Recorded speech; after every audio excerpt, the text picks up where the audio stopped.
Ser una de las funciones más importantes que realiza todas las especies para poder mantener su existencia. Es un proceso biológico que permite a los seres vivos producir nuevos individuos semejantes a ellos y poder así asegurar la perpetuidad de su especie. Aquí vamos a ver que todo esto inicia en un proceso o ciclo celular que comprende dos etapas.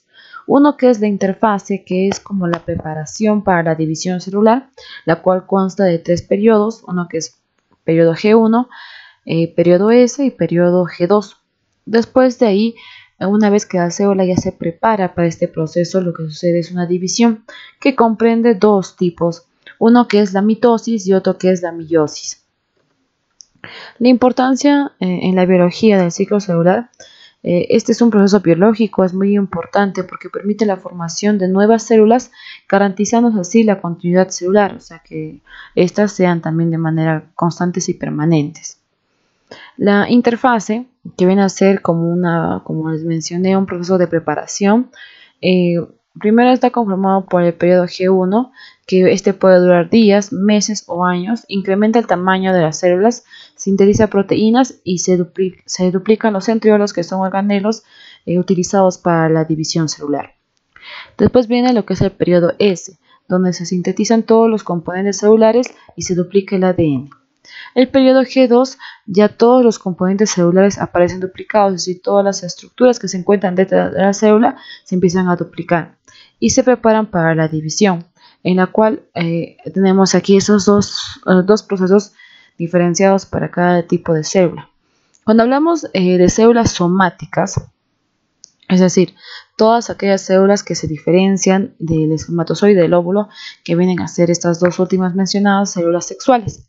Ya la mitosis se encarga de todas las demás células, a diferencia de las células sexuales.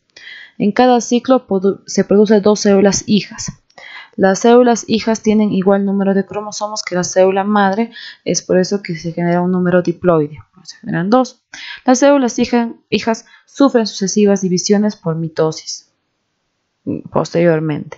La meiosis, por otra parte, es un proceso que solamente sucede a células sexuales. En cada ciclo produce 4 células hijas. Estas células hijas tienen la mitad de cromosomas que la célula madre, es por eso que se considera que posee un número haploide. Las células hijas no sufren sucesivamente por meiosis, pero sí por mitosis, se llegan a dividirse.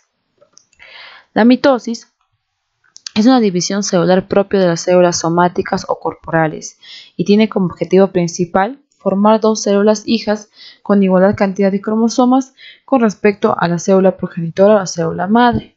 Ya como podemos ver aquí en la imagen, la célula madre representa 2N, las células hijas 2N, 2N, que son idénticos, ¿no?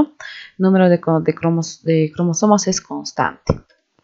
Las fases que tiene este proceso son 4, uno que es la profase, otro que es la metafase, la anafase y la telofase. Después vamos a ver lo que son tipos de reproducción por dos modalidades, uno que es asexual y otra que es sexual. La asexual participa un solo individuo, no intervienen células sexuales y los descendientes son idénticos o iguales al progenitor. Por otro lado, cuando hablamos de una reproducción sexual, participan dos individuos, intervienen dos células sexuales, que es el óvulo y el espermatozoide, y los descendientes son semejantes a los progenitores, pero no iguales. O sea, comparten características. En la reproducción asexual tenemos lo que es la bipartición, que consta de la división de la célula madre en dos células hijas. Esto ocurre en archeas, algas, unicelulares y protozoarios. Como podemos ver en la imagen, es la célula madre y se divide en dos células hijas. La gemación consiste en la formación de yemas sobre el individuo progenitor. Estas pueden separarse del organismo parental o quedarse unidas a él, iniciando una colonia. Ocurre en los poríferos, en los nidarios y en las levaduras. Como podemos ver, aparece como si fuera un tipo de protuberancia en su propia estructura. Uno puede salir así como vemos en la imagen y después desprenderse y generar independientemente otro cuerpo, o simplemente puede quedarse en su mismo cuerpo y iniciar pues una estructura más amplia entre diferentes, digamos, descendientes que ellos pueden generar en su propio cuerpo, ¿no? La esporulación se realiza mediante las esporas, ocurre frecuentemente en algunas bacterias y hongos. La fragmentación se origina a partir de fragmentos del cuerpo del progenitor ocurre en platelmitos, anélidos y equinodermos. Es como un cuerpo cuando se divide, de cada división que se obtenga de este cuerpo va a generarse un nuevo individuo completamente. La reproducción sexual es un mecanismo de reproducción más complejo y ocurre en la mayoría de los organismos. Aquí vamos a entrar un poquito más focalizando lo que son los seres humanos. El embarazo viene a iniciar todo esto como una fecundación, también llamado lo que es fertilización. Es un proceso mediante el cual dos gametos de una función originaria se unen para formar a un nuevo individuo con un genoma distinto al de sus progenitores. Esto sucede pues principalmente cuando el óvulo a partir de los ovarios empieza a madurar y se libera para poder ser fecundado. Este proceso más o menos sucede a la tercera cuarta de la trompa de Falopio, en la cual ingresan los espermatozoides y llegan a fecundar al óvulo. Después de esto, este óvulo fecundado ya se va a convertir en un cigoto, va a comenzar la división celular rápidamente, se va a convertir en una mórula y después la implantación en el útero. Y de ahí pues la formación ya del nuevo ser, ¿no? Hacia la mitad del ciclo menstrual, entre más o menos el día 14-16, se produce lo que se conoce como ovulación. Uno de los ovarios libera un óvulo que viaja a través de la trompa. Si en su camino se encuentra con un espermatozoide, lo más probable es que se produzca una fecundación, dando origen así a un embarazo. El proceso que hemos mencionado, pues lo encontramos aquí en la imagen. Muy bien, el embarazo viene a ser, se describe por un medio de etapas relacionadas con el crecimiento del embrión y el feto. Se divide en 3 trimestres principalmente, donde en cada uno de ellos el cuerpo de la mujer van a sufrir diversos cambios que van a adaptarse, ¿no?, al embarazo o a la generación de un nuevo individuo en el interior.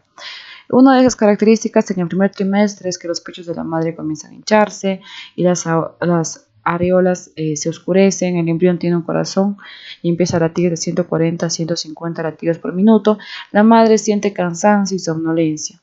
El segundo trimestre el útero aumenta de tamaño, los huesos empiezan a endurecerse, puede oír sonidos el bebé, ya se puede estimular, se puede definir el sexo si es varón o mujer y aparecen las uñas. En el tercer trimestre los párpados del feto ya están abiertos, ya puede ver y tocar, las uñas ya llegan a la punta de los dedos, la cabeza del feto se sitúa bajo la pelvis desde la semana 36 ya para dar inicio o preparándose para el día del parto, y el cerebro ya está totalmente constituido. La estructura de un feto consta de las siguientes partes, principalmente un líquido amniótico, el cordón umbilical, el cérvix, la placenta y el útero. Eso sería todo. Muchas gracias. Nos vemos la siguiente.